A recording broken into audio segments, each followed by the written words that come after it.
The hum of the auditorium was a living entity, buzzing with the collective energy of attendees clad in formal attire. I stood silently in the shadows, my heart a storm of calculated calm. This was my moment, the moment I had meticulously crafted, with every detail aligned like stars in a constellation that spelled out my revenge. I could still feel the warmth of the hidden button under my fingers, the one that would unleash everything. A single press. That's all it took for the electronic panel to light up with damning evidence. And I watched as the world I had once known twisted into chaos before my eyes. Mark, Sarah's lover. He was oblivious as he took the stage, ready to boast of his latest corporate triumphs. But as the screen behind him flickered to life, showing intimate messages that should have been private, his entire demeanor crumbled. The audience gasped, a collective intake of shock. His face, once confident and arrogant, drained of all color, leaving him ashen and exposed. In the center of it all, I stood firm, heart pounding yet face composed, a stark contrast to the pandemonium around me. The room was filled with whispers and judgment, eyes flicking between the damning revelations and Mark's unraveling composure. I felt a strange sense of detachment yet an undeniable thrill watching his world collapse under the weight of his own deceit. Mark's eyes, wild and searching, sought out the source of his public humiliation. His gaze briefly met mine, and in that instant, I saw the recognition, the comprehension that his secret was no longer hidden in shadows. I offered a small, almost imperceptible nod, a gesture of victory sealed with silent satisfaction. This was the justice I had waited for, the justice I had earned through pain and betrayal. The flames of my marriage had long been extinguished, but standing there, amidst the ruins of Mark's meticulously constructed facade, I felt the first flicker of relief. It was a surprising sensation, foreign yet welcomed, washing over me like a cleansing tide. I turned away from the pandemonium, stepping back into the embrace of shadowed corridors. The echoes of disbelief and scandal followed me, but they were mere whispers against the newfound clarity in my heart. In the distance, I could hear the faint shouts of Mark's desperate attempts at damage control, but those were no longer my concern. My part in this story had been completed. With each stride, I was leaving more than the chaos behind. I was shedding a part of myself that had been suffocated by lies and deceit. As I walked away, my footsteps echoed the finality of my actions. I had done what needed to be done, and the satisfaction of setting the record straight lingered like a sweet aftertaste on my tongue. The exit was near, a beckoning promise of fresh air and freedom. I paused for a moment, allowing myself one last glance at the life I was leaving, the life that was nothing more than a carefully constructed illusion. My soul felt light, unburdened by the deceit that had once weighed it down. I stepped out into the crisp night, the cool air filling my lungs with each breath. The darkness was comforting, embracing me in its anonymity. I stood still for a moment, savoring the finality of what had transpired. The world seemed different now, filled with possibilities untainted by betrayal. I smiled, a genuine smile, the first in what felt like eternity. I was Robert Gregory, and I had taken back control of my life. The journey had been tumultuous, but the destination was worth every moment of turmoil. With a renewed sense of purpose, I walked away from the vicinity of the auditorium, each step carrying me toward a future where I was no longer defined by the deceit that had shattered my past. The night felt alive with promise, a blank canvas ready to be painted with the colors of a new life, a life I would embrace with open arms. As I melted into the shadows, the echoes of chaos faded into the distance, replaced by the tranquil rhythm of my own footsteps. I was finally free, a man who had faced betrayal and emerged stronger, determined to chart a new path in the tapestry of life. The sunlight filtered softly through the gauzy curtains, casting a gentle glow over our bedroom. The warmth wrapped around me like a familiar embrace, a stark contrast to the chill that had settled in my heart. I lay there for a moment, savoring the quiet before the day unfolded with its routine. My eyes traced patterns in the ceiling, a small comfort amidst the turbulent thoughts that threatened to pull me under. Beside me, Sarah breathed softly, her face serene in sleep. Her auburn hair spilled across the pillow, a coppery halo that reminded me of the first time I saw her. Memories flooded in, her laughter ringing in the air, the warmth of her hand slipping into mine, the way her eyes sparkled when she spoke of dreams. We had shared a world once, filled with whispered secrets and shared hopes. I shifted, gently disentangling myself from the sheets. The morning routine beckoned. Coffee, neatly brewed in the kitchen as I thumbed through architectural plans, a constant in the ebb and flow of life. My profession had always grounded me, a firm anchor in the stormy seas of uncertainty. The drafts and blueprints were a language I understood, a refuge I could retreat to when everything else seemed uncertain. Sarah joined me, her smile illuminating the morning like sunlight after rain. "Good morning," she murmured, her voice a melody I had cherished for years. For a fleeting moment, I was tempted to let the illusion linger, to pretend that the deceptive undercurrent did not exist. We shared breakfast, easy conversation flowing as we discussed the mundane details of the day. Her laughter filled the room, infectious and bright, as if to cast out shadows that neither of us acknowledged. We were like actors in a play, performing roles we'd rehearsed countless times, lines learned by heart, yet feeling increasingly hollow with each passing day. The evening invited us into its tapestry of warmth and intimacy, our dinner a daily ritual that felt both comforting and fragile. Candlelight danced across the table, creating a soft glow that softened the edges of reality. We sat across from each other, sharing tales of our day. Her eyes sparkled, much like they had when we first met, and the room filled with laughter that was as much a balm as a facade, masking the distance that had grown between us. Yet, as the evening wore on, I noticed the subtle shifts. Her gaze would waver, a transient cloud shadowing her bright demeanor. Her laughter would falter, replaced by a momentary silence that spoke volumes. The nuances were small, but to a heart looking for signs, they screamed secrets I feared to uncover. Our community was woven tight, a close-knit group that functioned like an extended family. We were surrounded by friends who were as much a part of our lives as the walls of our home. Gatherings were frequent, filled with shared joy and camaraderie, bonds that once felt unbreakable. It was in those spaces, amidst laughter and the clinking of glasses, that I first noticed the glances. Small, fleeting exchanges between Sarah and Mark, a friend who had been present at our gatherings for as long as I could remember. Their familiarity seemed harmless, yet a whisper of doubt began to grow in the back of my mind, a persistent shadow I couldn't shake. Those moments gnawed at me, their edges sharp and unyielding. I brushed them off, convincing myself of my own paranoia, the trust in my heart refusing to yield to suspicion. After all, Sarah and I had built a life together, a life that seemed to all appearances perfect. But perfection was an illusion, a fragile construct that could shatter with the slightest provocation. Each day the pattern repeated, a cycle of routine and subtle dissonance. The piece of jewelry I found, tucked away without explanation, became a silent accusation I couldn't voice.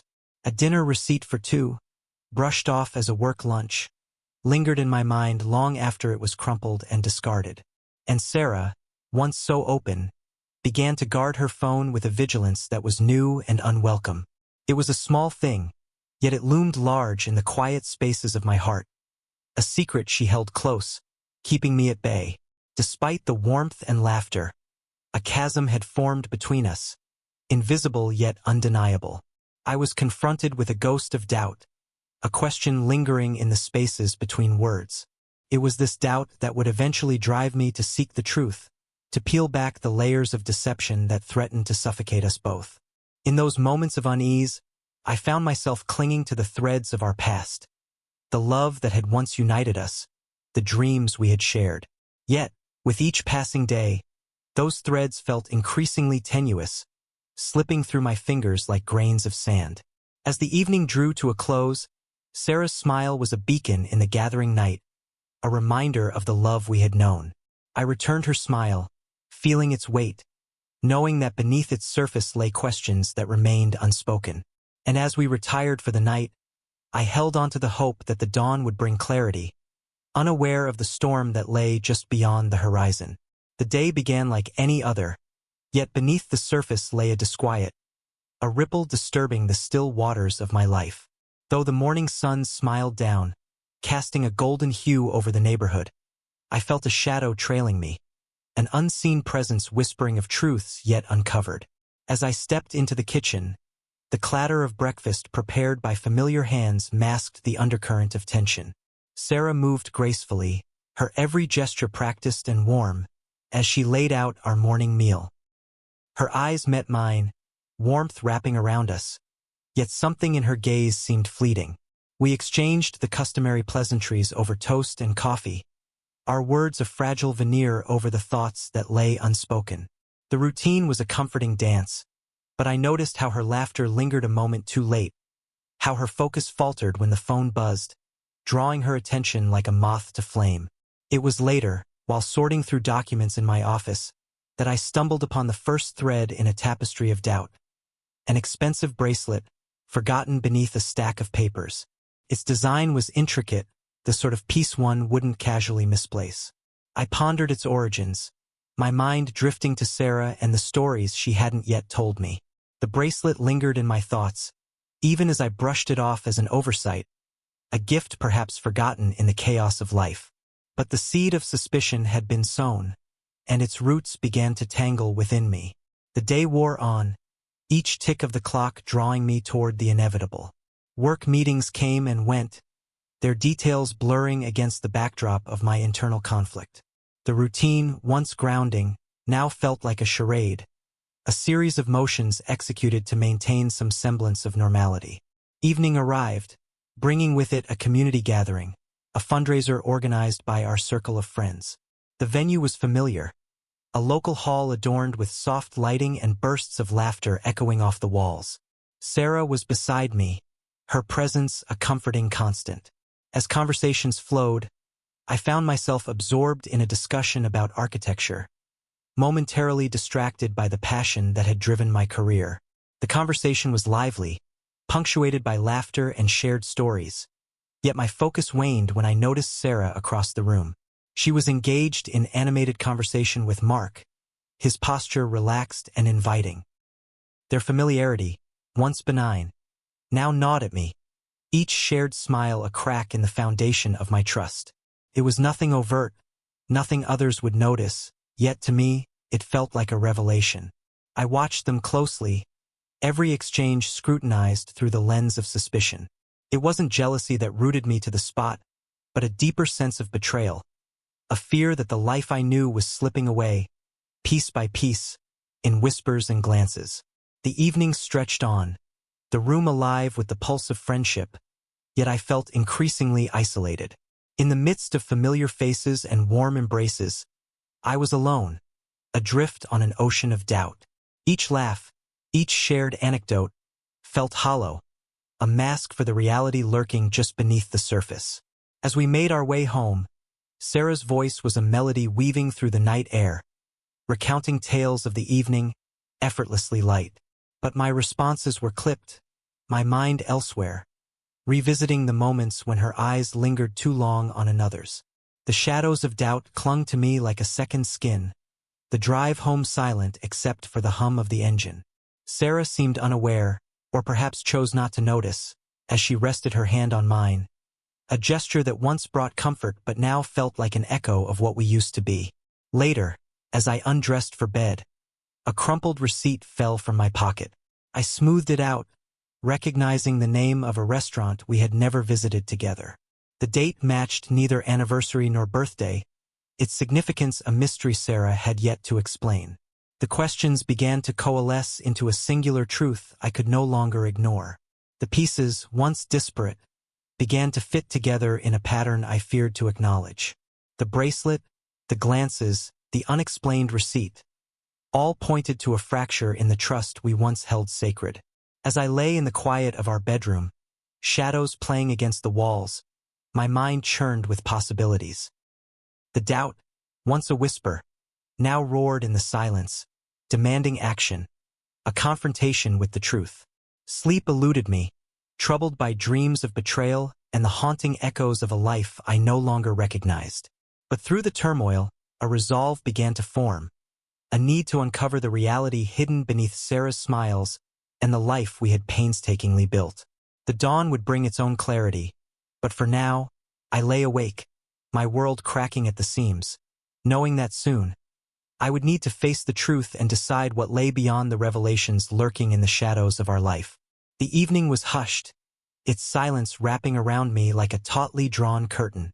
I sat alone in the dim glow of my study, sifting through the evidence, each piece fitting seamlessly into a puzzle I wished wasn't mine to solve.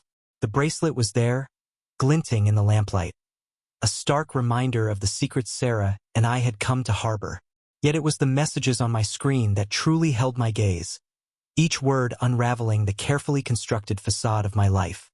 I hadn't wanted to resort to this. Spying on the woman I had vowed to love and cherish felt like a betrayal in itself. Yet, with the need for answers outweighing my guilt, I had taken the step. The app on her phone was rudimentary, a silent observer that brought shadows to light. Messages between Sarah and Mark painted a picture of a relationship whose roots were deeper than I had feared. They spoke in a language of intimacy and familiarity that twisted a knife deep in my chest.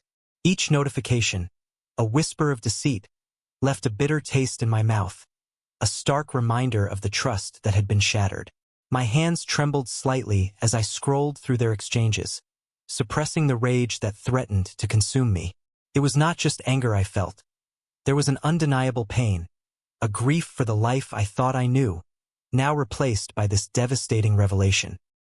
The memories of our life together clashed violently with the reality before me.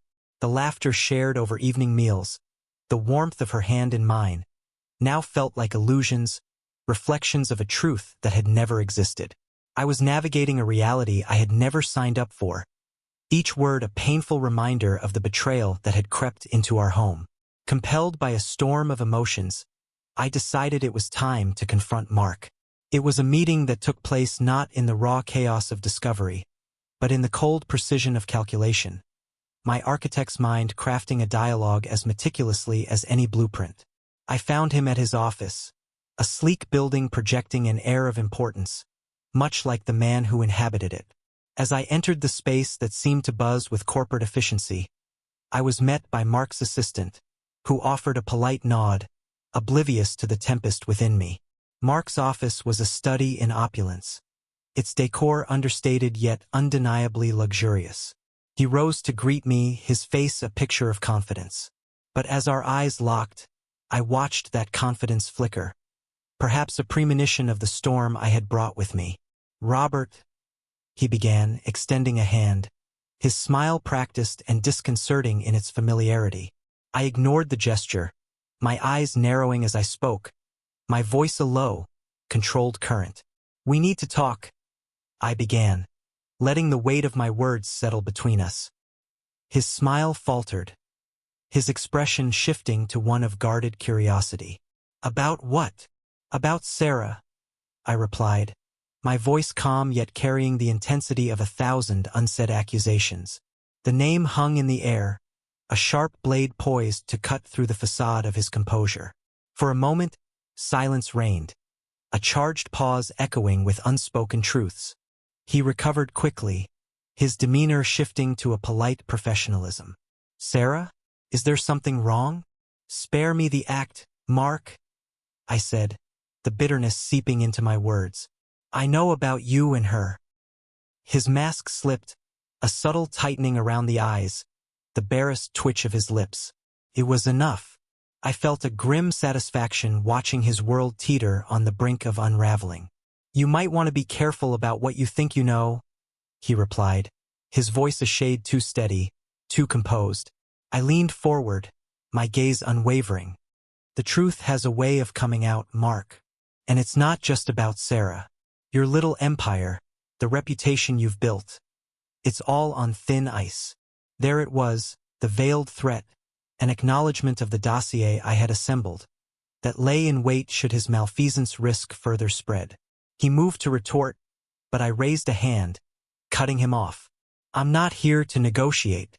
I'm here to give you a chance to step back before it's too late." His eyes narrowed, and I saw a flicker of doubt, the realization that perhaps his carefully crafted world was not as invulnerable as he believed. Without another word, I stood to leave. The confrontation had played out as I had intended. A warning wrapped in civility, a confrontation that paved the way for the retribution I had meticulously planned. As I left Mark's office, the air was heavy with the knowledge of what lay ahead. My heart was a maelstrom of conflicting emotions. Anger, betrayal, a sense of impending justice. The path had been set, and I was resolved to see it to its conclusion. Returning home felt like stepping back into a battlefront. Each room an echo of memories both treasured and tainted.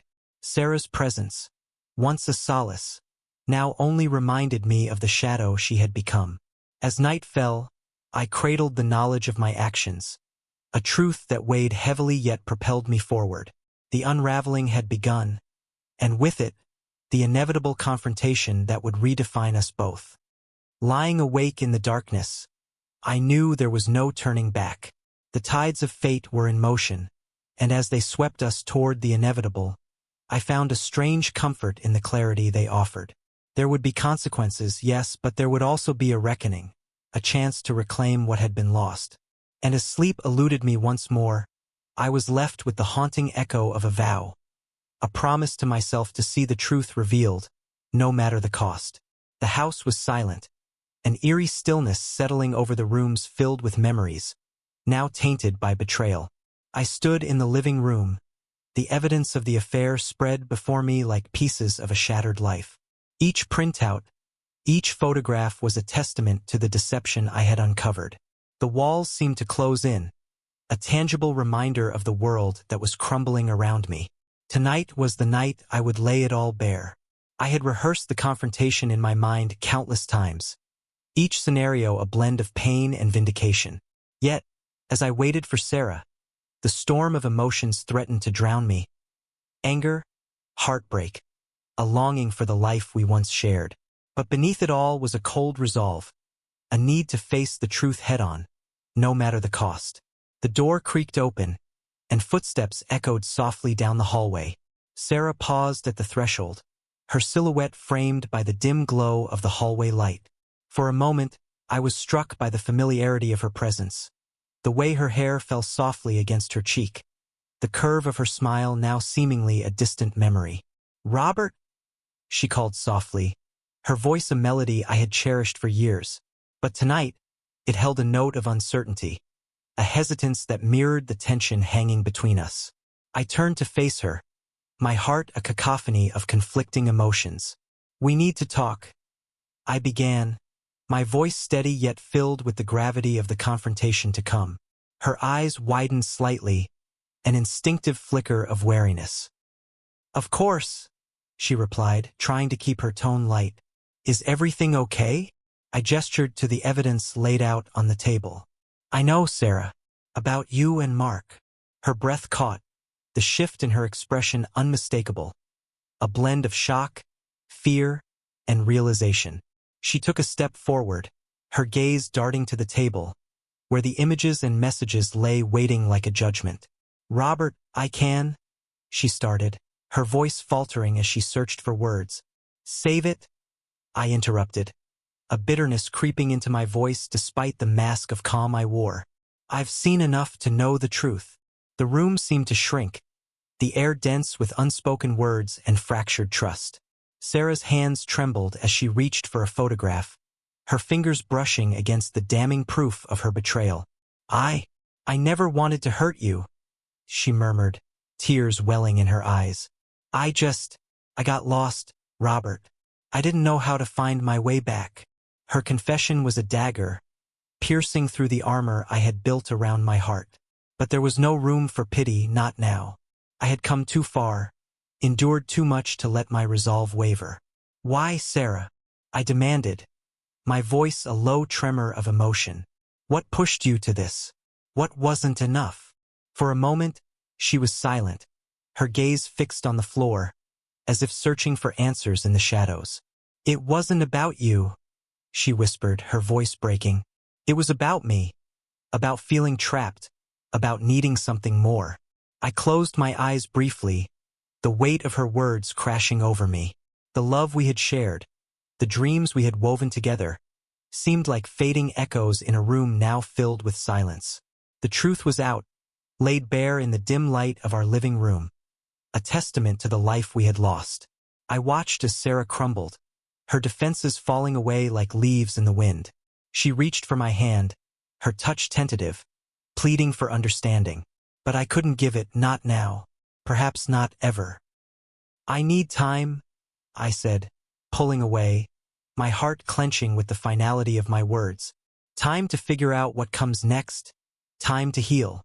Her tears fell freely now, each one a silent apology, a promise of change. But it was too late. The bridge had burned, the ashes scattering in the breeze of choices made and paths chosen. I turned away, the echoes of our confrontation fading into the night. The door closed behind me with a soft click, a punctuation mark on the chapter that had ended. Outside, the world seemed vast and indifferent, the stars distant witnesses to the quiet unraveling of lives once intertwined. I stood alone beneath the sky, the cool night air a balm against the firestorm within. As I walked away from the house that had been our sanctuary, I realized that I was leaving behind more than just walls and memories. I was stepping into the unknown, a future uncharted and uncertain, but undeniably mine to forge anew. The road ahead was daunting, filled with questions and the promise of healing. But for now, as I moved forward, each step was its own form of closure, each breath a testament to resilience. I had faced the truth and emerged on the other side. A man scarred but stronger, a man ready to begin again. The plan crystallized in the quiet solitude of my office, each detail a stitch binding the fabric of my revenge. The confrontation with Sarah had been a hurricane of emotion, one that left me adrift yet resolute. As the storm of revelation faded, it was replaced by an unwavering clarity. I would not be the only one to bear the consequences of her betrayal. Mark would face the reckoning as well. I reached out to an old friend from college, Lucas, a cybersecurity expert whose adeptness with codes and digital trails was unparalleled. He was a ghost in the machine, an artist whose canvas was the virtual world. I remembered the long nights spent in dorm rooms, Lucas navigating his digital realms with a precision that bordered on genius. "Robert, it's been too long," Lucas greeted, his voice a familiar comfort over the phone. Yet beneath the casual warmth lay an understanding of the gravity of my call.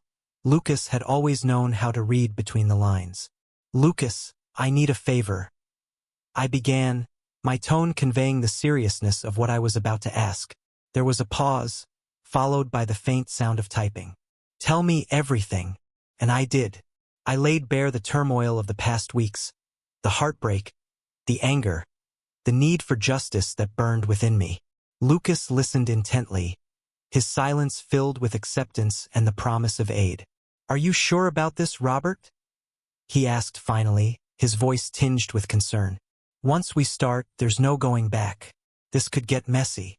"I'm certain," I replied, the words a vow etched in stone. "I need to do this, for myself, for the truth." The line went silent, the connection a fragile tether holding my resolve. "All right," Lucas said finally. "I'll help you." With Lucas on board, the pieces began to fall into place. He guided me through the creation of a dossier on Mark, a meticulously detailed compilation of his unethical dealings and personal indiscretions. It was a mosaic of deceit, a tapestry woven from digital threads that revealed the man behind the corporate veneer. As the days passed, I found myself absorbed in the preparations, each task a step closer to the inevitable. Lucas worked tirelessly, his expertise turning suspicions into irrefutable evidence. We crafted the plan with the precision and care of architects drafting their masterwork. My decision to use Mark's upcoming corporate event as a stage for exposure was both practical and poetic. It was a gathering of peers, investors, and influencers, a network Mark had cultivated with the same precision he'd used to deceive me. It would be the perfect backdrop for the unraveling of his facade. Each night, as the world outside slumbered, I found solace in the quiet of my office. The glow of the computer screen bathed my face in cold light, Yet within me burned an unyielding determination. I reviewed every detail, ensuring the event would be a symphony of revelation orchestrated to perfection. Finally, the day arrived, an otherwise ordinary Tuesday, now charged with the promise of retribution. The event was a grand affair, set within an opulent ballroom dressed in gold and crystal. Guests mingled, laughter and conversation floating beneath the chandeliers, unaware of the storm brewing beneath their feet. As I moved through the crowd, I was a ghost in a sea of faces, an observer waiting for the precise moment when the curtain would fall. Lucas's presence, though distant, was a comfort. His assurance that the plan was ready to proceed, a steady anchor in the tumult of anticipation. Mark took the stage, the spotlight casting a confident glow over him as he launched into his presentation. I watched, my heart a calm sea, while around me the world continued obliviously, its gears turning in the rhythm of routine. A mere press of a button, the action had become rote in my mind, rehearsed to perfection. My fingers brushed over the concealed switch, the hum of technology vibrating beneath my touch. The screen behind Mark flickered, and the carefully curated images and messages filled the vast expanse, each pixel a portrait of betrayal. The room's atmosphere shifted instantly, the energy morphing from camaraderie to shock. Gasps ricocheted through the air, a symphony of disbelief as Mark's transgressions were laid bare. His voice faltered, the practiced charm crumbling under the weight of exposed secrets. I stood at the edge of the chaos, my expression a mask of composed detachment. It was a moment I had scripted and rescripted, a climax that held within it not only the downfall of a fellow man but the redemption of my own spirit. The whispers and questions, the looks of shared incredulity, wrapped around me like a cocoon, insulating me from the storm that raged at the epicenter. As Mark's world shattered, I felt an unexpected calm wash over me, soothing the rawness of my wounds. This was not triumph. It was a release, a closing of chapters that had demanded too much of my soul. I turned away from the spectacle, leaving the whispers and judgments behind, my path clear under the cooling light of newfound liberation. Each step away from the chaos was a step toward healing, the burden I had carried dissipating into the ether. In the shadows, I found freedom, the promise of a life reborn from the ashes of deceit. And as I walked onward, the night embraced me, its silent darkness a testament to the journey I had begun, a journey that promised a future untainted by betrayal. The ballroom buzzed with the aftermath, a turbulent sea of shocked faces and whispered judgments. I stood on its periphery, a silent conductor to the symphony of chaos I had orchestrated. The air was thick with intrigue, every corner of the room saturated with the fallout of Mark's unmasked indiscretions. And somewhere amidst it all, Sarah's muted distress lingered like a ghost. For so long, I had rehearsed this moment in the quiet solitude of my thoughts, sculpting every detail from the raw clay of anger and betrayal. Yet, as the crescendo of my plan reverberated through the crowd, a strange tranquility wrapped itself around me. The storm surged around Mark, yet I remained untouched, a solitary island amidst the turmoil. The audience's attention was split. Some clustered around Mark, who stood at the epicenter of his unraveling. Others cast furtive glances my way, their eyes alight with questions they dared not voice. I met their scrutiny with a calm that surprised even myself, the echoes of deceit now a distant whisper against the gale of my own absolution. Mark's voice faltered, a faltering beacon in the tumultuous darkness. His attempts to control the narrative were futile, the carefully constructed facade crumbling beneath the relentless surge of truth. The power he once wielded disintegrated, leaving him vulnerable, exposed, nothing more than a man stripped bare. From my vantage point, I glimpsed Sarah, her face a canvas of conflicting emotions, embarrassment, disbelief, and a pang of sorrow that mirrored my own. There was no satisfaction in her humiliation, no triumph to be drawn from her silent suffering. Yet, in the shared acknowledgement of our fractured lives, there existed a fleeting understanding. We had both built our worlds on illusions, and now we bore witness to their collapse. A collective murmur rippled through the crowd, a wave of speculation and judgment.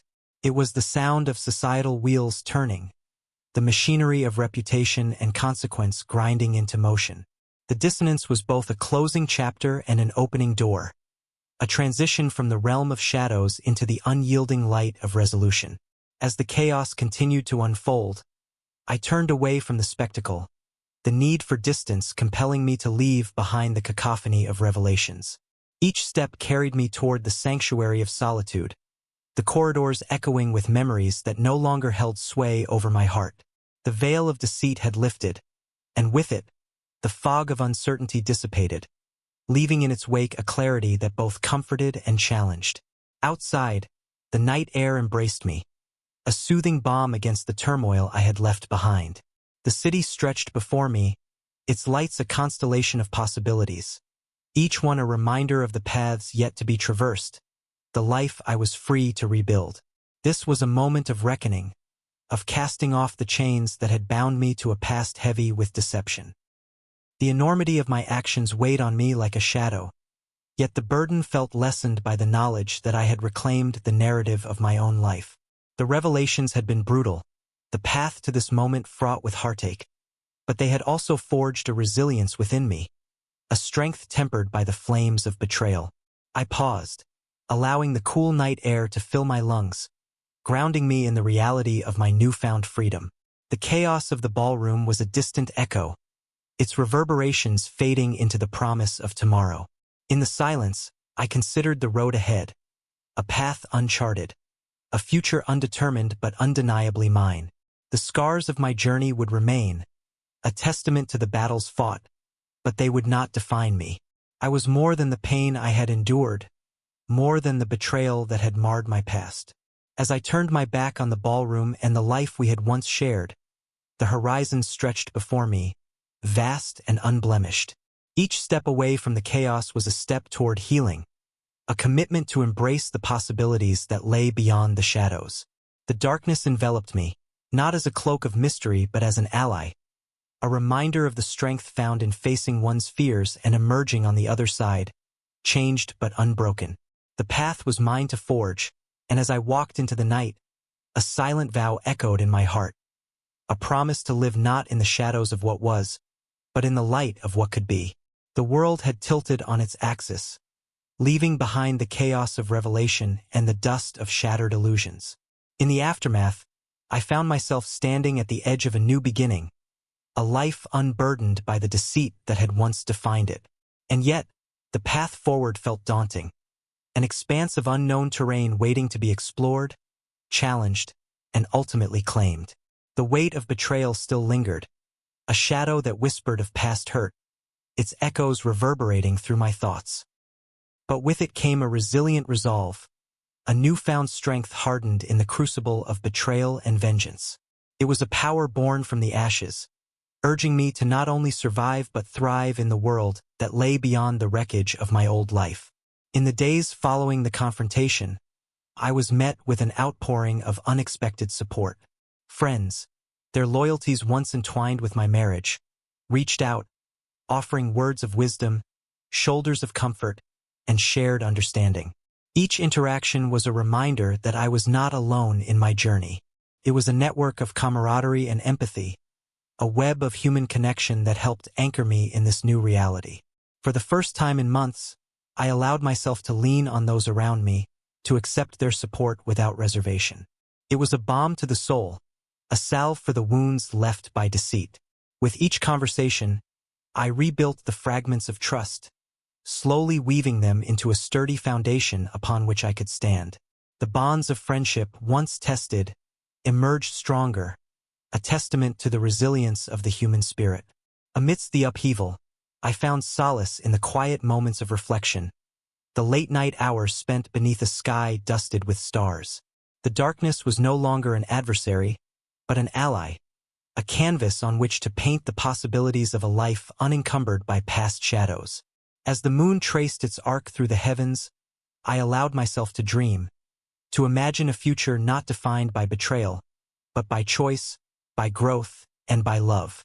And then there was the potential for new beginnings, whispered in the tentative smiles of strangers, the shared laughter of a new acquaintance. In these moments, I glimpsed the promise of something more.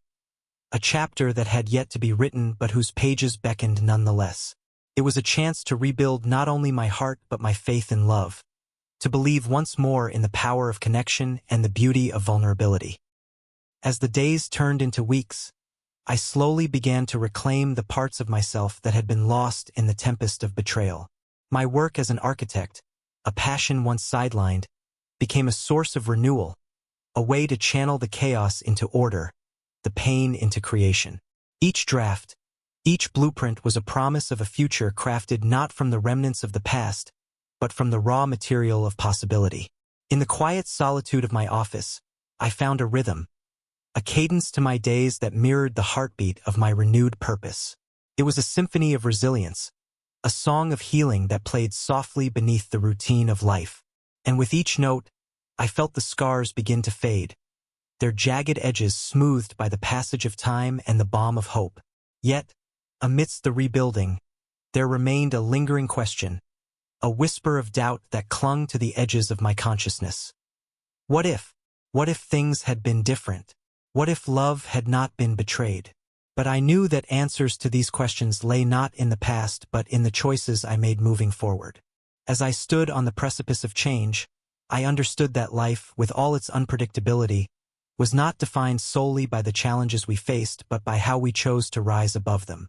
It was a lesson born from hardship, a truth forged in the crucible of experience. And in embracing it, I found peace, a quiet, steady assurance that I was capable of charting my own path, of writing the story that was uniquely mine. With renewed resolve, I took a step forward, leaving the shadows behind. The road stretched out before me, a path illuminated by the light of possibility and the promise of healing. It was a journey of rediscovery, an adventure into the heart of what it meant to be alive, to love, and to be loved in return. The future awaited, vast and uncharted, and as I embraced it, I felt a sense of optimism unfurl within me, a delicate bloom nurtured by the fertile soil of hope. I was ready to face the unknown, to craft a life not defined by betrayal, but by the moments of grace, kindness, and connection that I would encounter along the way. And with each step, I carried with me the wisdom of the past, the strength of the present, and the unyielding belief in a future yet to be discovered, filled with its own unique tapestry of experiences, woven together by the choices I made, the love I gave, and the resilience I embodied.